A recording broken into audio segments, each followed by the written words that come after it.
Capitalism without competition isn't capitalism. It's exploitation. 안녕하십니까, 찰스입니다. 된장국을 좋아하십니까? 미역국을 좋아하십니까? 저는 그냥 국을 좋아합니다. 그래서 오늘은 국을 준비했습니다. 여러분 빵 다 아시지 않습니까? 페이스북, 아마존, 넷플릭스, 구글 빵. 올해 남은 하반기 구글은 빵 중에서 가장 성장하는 기업이 될까요? 최근 알파벳 클래스 A의 가격은 $2,500 정도, 한 주에 300만원 가까이 하는 이 구글 앞으로 얼마나 더 오를까요? 그것이 궁금했습니다. 좋은 소식부터 들으시겠습니까? 안 좋은 소식부터 들으시겠습니까? 네, 그러면 안 좋은 소식부터 하겠습니다. 뒤에 좋은 소식이 많으니까 걱정하지 마십시오. 이거 뭐 답정너 아닙니까? 구글인데.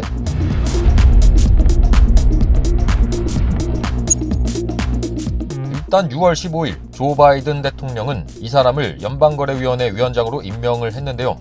이 누나가 별명이 빅테크 저격수입니다.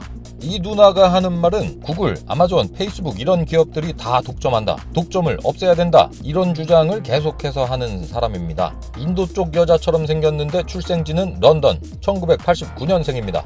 누나가 아니네. 아무튼 이 여자가 기술주를 그렇게 좋아하는 사람이 아닌데 바이든 형이 빅테크를 대상으로 하는 행정명령까지 발표를 했습니다. Capitalism without competition isn't capitalism.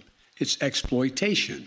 구글은 이런 빅테크 중에서도 선도적인 기업 아닙니까? 검색 엔진으로는 뭐 구글을 대적할 수 있는 기업이 없는 상황인데 그걸 독점이라고 봐야 되나요? MS 오피스를 어디서 삽니까? MS 회사 왜 살 데가 없지 않습니까? 정확히. 어쨌든 이런 소송이 앞으로 계속 이어질 가능성이 높은데 과연 규제가 쉽게 될까요? 그런데 규제는 언제 하는 겁니까? 기업 때문에 소비자가 피해를 입었다, 뭐 이럴 때 하는 거 아닙니까? 구글, 아마존, 페이스북, 애플 이런 기업들이 소비자한테 피해를 주지도 않았는데 뭐 규제를 왜 하는 거야?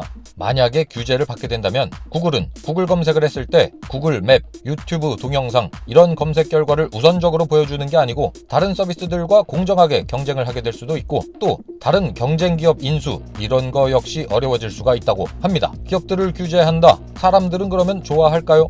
일단 여론조사를 좀 해봤습니다. 미국 성인 2,000명을 대상으로 했는데요. 약 53%의 사람들이 빅테크를 규제하라, 지지한다, 구글, 애플 이 새끼들 지들만 돈 겁나게 벌어먹네 하면서 동의를 했던 사람들이 53%. 그런데 이 사람들한테 그럼 너네 구글맵도 못 보고 애플이 특정 앱을 선탑재하거나 아무튼 이런 결과를 얻게 될 거야. 아마존 역시 무료 배송을 제한할 수도 있어. 이렇게 얘기를 하니까 그러면 지지 안 해 라고 돌아선 사람들이 많습니다. 그래서 15%만 법안을 지지하겠다 라고 여론이 돌아섰다고 합니다. 규제는 소비자들이 피해를 볼 때 하는 건데 지금 소비자들은 피해를 안 보잖아요. 오히려 규제를 하면 피해를 볼 것 같은데 법안 이거 통과가 될까요? 그리고 엊그제죠. 6월 29일 페이스북에 대한 반독점 소송이 또 있었는데요. 미국 정부 초장부터 패소를 했다고 합니다. 그런데 지금 빅테크 저격수 리나 칸 이 언니가 동생이지 바이든 형을 등에 업고 있으니까 오랜 싸움이 될 것 같습니다. 그리고 안 좋은 소식이 또 하나 있습니다. 웨이모, 이모가 부르면 우리가 하는 말이죠. 왜 이모? 왜 이렇게 오랜만에 들어왔어? 이런 웨이모와 같은 자율주행차 프로젝트 2008년 초 일부 분석가들은 웨이모의 장기적 가치를 750억 달러에서 1250억 달러에 이를 것으로 예측을 했는데요. 하지만 최근 들어서는 자율주행차에 대한 기대치가 많이 낮아졌습니다. 웨이모는 사모펀드 회사인 실버레이크, 캐나다 연금계획투자위원회, 아부다비의 무바달라 투자를 포함해서 3월 초 외부 투자자로부터 22억 5천만 달러의 자금을 조달했습니다. 구글은 웨이모의 밸류에이션을 공개는 하지 않았는데 보고서에 따르면 가치가 300억 달러에 불과하다고 합니다. 2008년에는 750에서 1250억 달러 이렇게 예상을 했는데 300억 달러, 네, 많이 낮습니다. 2015년에는 자율주행차 부문을 이끌었던 CEO 존 크라프칙, 이 사람이 사임을 했고요. 이 자리를 테케드라 마와카나, 드미트리 돌갑 이 두 명이 공동 CEO를 맡게 되었습니다. 마와카나는 웨이모의 최고 운영 책임자였고 돌가브는 웨이모의 최고 기술 책임자였습니다. 이거 잘 되고 있는 거 맞습니까? 어쨌든 계속 가보겠습니다. 이제부터는 계속 좋은 얘기들이 나오는데요. 구글 사십시오. 구글 한 주에 2,500달러. 너무 비싸면은 이거 미니 스탑도 있고 하니까 사도 될 것 같습니다. 첫 번째, 클라우드. 코로나 사태 이후에 백신 접종도 늘어나고 뭐 이런 것과 맞물려서 구글의 클라우드 컴퓨팅 수익이 3월 분기에 46% 증가. 애플도 구글 클라우드 컴퓨팅 부분에 가장 큰 고객이 되었습니다. 300밀리언 달러, 우리 돈으로 3,400억 정도 되죠. 2021년 5월부터 애플은 구글 클라우드 서비스에 돈을 지불을 하는데요. 이는 전년보다 50%나 증가한 수치입니다. 그런데 사실 구글의 클라우드 매출이 그렇게 큰 편은 아닌데요. 거의 광고 수익이 대부분입니다. 작년이죠? 2020년 2월 기준으로는 구글 클라우드 서비스 매출의 비중이 5%, 9 빌리언, 우리 돈으로 10조죠. 그러면 2020년은 어떻습니까? 구글 클라우드 서비스 매출이 7%까지 올라갔습니다. 130억 달러.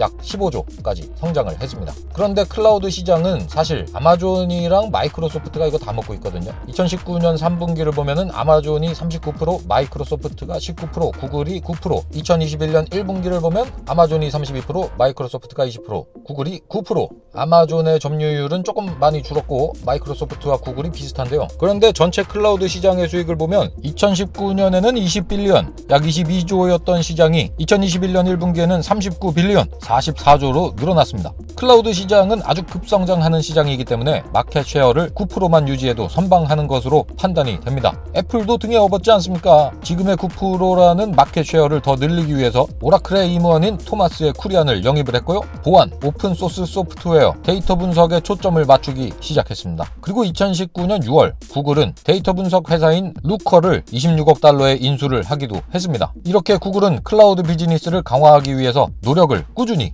하고 있습니다. 그리고 또 하나, 1분기 구글 수익은 대부분의 애널리스트들의 추정치를 가볍게 넘겼는데요. 인터넷 검색 광고, 유튜브 수익이 3월 분기에도 예상보다 많이 높았습니다. 1분기 매출이 553억 1천만 달러, 전년 동기 대비 34% 증가를 했고요. 특히 구글 광고 매출이 32%나 늘어서 446억 8천만 달러, 유튜브 광고 매출은 60억 1천만 달러, 주당 순이익 EPS죠.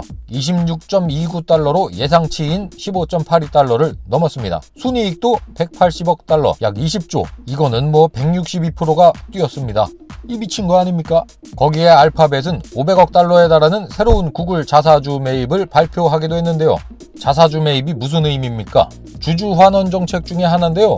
일단 자사주 매입을 하면 주가가 올라갑니다. 자사주를 매입을 하면 퍼가 좋아지고요. 그리고 또 유통되는 주식의 수가 줄어들어서 기업의 순이익을 유통되는 주식의 수로 나눈 EPS가 좋아집니다. 쉽게 얘기해서 자사주 매입은 외부에다가 우리 회사가 좋습니다, 저평가되어 있어요, 이렇게 얘기하는 겁니다. 4분기에 구글은 79억 달러 자사주를 매입했고 9월 분기에도 79억 달러, 6월 분기에는 69억 달러를 매수했습니다. 그리고 아직 자사주 매입 승인에 약 154억 달러, 17조 7천억 원 정도가 남아 있습니다. 또 있습니다. 구글은 일본 금융 서비스 시장에 진출을 할 수도 있다라고 하는데요. 스마트폰 결제 회사인 프링을 인수하는 방안을 논의하고 있다라는 소식이 전해집니다. 인수 금액은 약 2억 3천만 달러, 우리 돈으로 2,640억 정도 됩니다. 또 있습니다. 오라클 아십니까? 모바일 소프트웨어 관련 회사인데 10년 동안 자바 저작권을 두고 구글이랑 엄청 싸웠습니다. 그런데 결국 구글이 승리를 하면서 4월 5일 구글 주식은 또 한 번 급등을 했었죠. 또 있습니다. 디지털 광고죠. 광고가 무려 57%, 104 빌리언, 약 120조 정도 됩니다. 광고만. 2019년은 98 빌리언, 111조 정도 됐는데 광고 수익만 10조가 더 늘었습니다. 올해가 다 가고 나면 2021년 광고 수익도 보여질 텐데 더 늘어났을 겁니다. 도래 미쳤습니다. 하지만 여기서 한 가지 복병이 있는데요. 검색 광고에서는 아마존이 구글의 시장 점유율을 가져가고 있는 상황이기도 합니다. 2019년에는 약 7.8%의 마켓 쉐어를 가지던 아마존 광고가 2020년에는 10%까지 올라선 상황입니다. 반면 구글의 광고 수익은 31.6%에서 28.9%로 줄어들었습니다. 페이스북의 광고 수익이 늘어난 것도 눈에 띄네요. 뱅크 오브 아메리카는 구글의 유튜브 구독 사업 매출이 2020년 50억 달러에서 2025년에는 180억 달러에 이를 것으로 추측하고 있습니다. 그리고 요즘 TV 광고보다는 유튜브, 디지털 광고 이런 것들을 훨씬 더 많이 하죠. 주요 브랜드들이 광고 예산을 TV에서 디지털 채널로 이동을 하면서 그 혜택 역시 구글은 톡톡히 보고 있습니다. 구글의 유튜브 음악 그리고 프리미엄 유료 구독자는 3천만 명이 넘고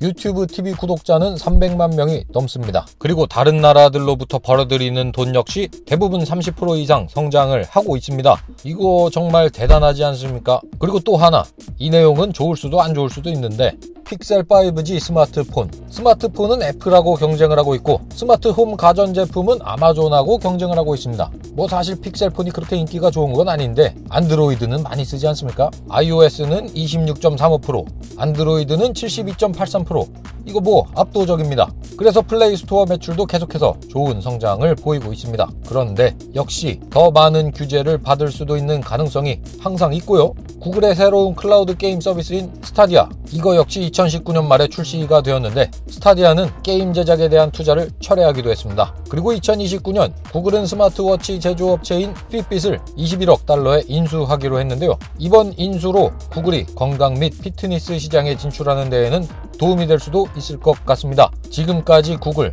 잘 하고 있고 앞으로도 좋을 거다, 이런 얘기를 드렸는데요. 마지막으로 제가 자주 보는 팁랭크라는 사이트가 있습니다. 현재 애널리스트들은 구글을 사야 된다라고 강력하게 말하고 있습니다. 저도 동의합니다.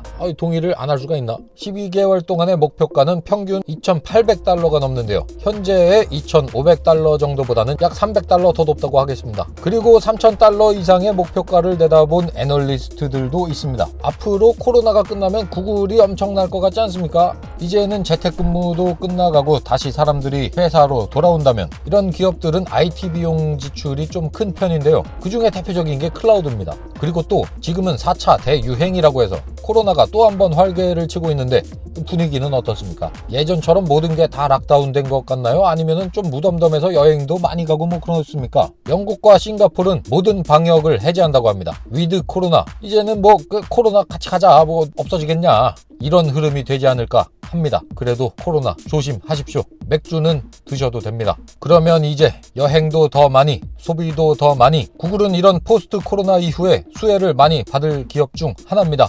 여행도 많이 하고 소비도 많이 하면 그만큼 광고도 많이 하겠죠. 그러면 기업들이 TV에 광고를 많이 할까요? 유튜브, 구글에 광고를 더 많이 할까요? 당연히 디지털 광고를 더 많이 하겠죠. 그리고 코로나 4차 대유행 이전에 JP모건의 제이미 다이먼 CEO는 코로나는 끝났다, 2023년까지 호황이 이어질 거다, 이렇게 얘기를 하기도 했습니다. 이제는 뭐 사람들도 다 알지 않습니까? 코로나 완전히 끝나는 건 불가능하다. 전체적인 흐름은 위드 코로나로 가지 않을까 조심스럽게 전망을 해봅니다. 길거리에 보이는 아주 어린 아이들, 마구마구 뛰어놀아야 하는 아이들이 이유도 모르고 마스크를 쓰고 다니는 걸 보면 정말 마음이 아파오지 않습니까? 어쨌든 구글 좋습니다. 다음번에도 저는 더욱더 좋은 내용으로 돌아올 것을 약속드리면서 여러분들께서는 내용이 좋으셨다면 구독과 좋아요 한 번씩 해주시면 감사하겠습니다. 찰스였습니다.